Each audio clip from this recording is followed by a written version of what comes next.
More than 2 decades after President Hugo Chavez's unsuccessful coup attempt, and 15 years after Chavez assumed the presidency, Venezuela is on the verge of yet another watershed transition. Chavez has not been seen by the public in nearly 2 months. The economy is once again in shambles. All the major stakeholders are in a wait-and-see mode. Some sort of transition is imminent, and perhaps inevitable, but may take years to fully unfold. In the late 1980s, President Carlos Andrés Pérez adopted an austere neoliberal reform package that made life intolerable for the Venezuelan masses.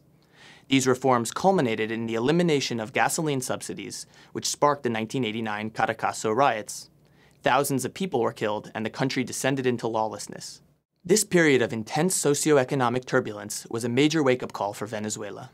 On February 4, 1992, Lieutenant Colonel Hugo Chavez Frias answered that call and led a premature coup attempt aiming to topple the Pérez government. Despite its failure, the coup attempt catapulted Chavez into the national limelight and made him an overnight sensation. A mere 6 years later, Chavez's revolution materialized peacefully and democratically when he was elected president of Venezuela.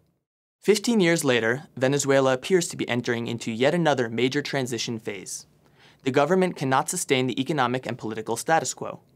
Oil production has stagnated, major infrastructure failures are commonplace, the currency is sharply overvalued, and food shortages have exacerbated economic hardships. Any one of Venezuela's many issues, if handled incorrectly, could trigger a political shift. Like the Caracazo, adjustments to the existing system could also spark significant social unrest. That said, a true shift in Venezuela away from Chavez's hardline policies will likely be more gradual, taking place over many years. Chavez has radically redefined Venezuelan politics.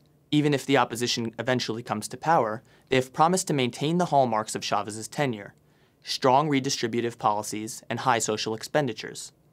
To afford such outlays, a political incumbent may consider improving the investment climate to allow for more foreign investment and more stable sources of financing.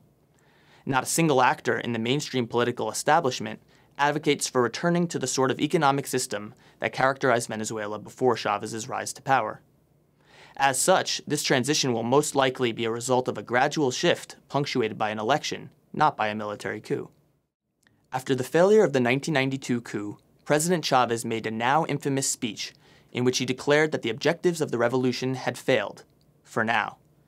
After 15 years of consecutive rule, a shift in Venezuela may be on hold, for now, but may be inevitable in the long run.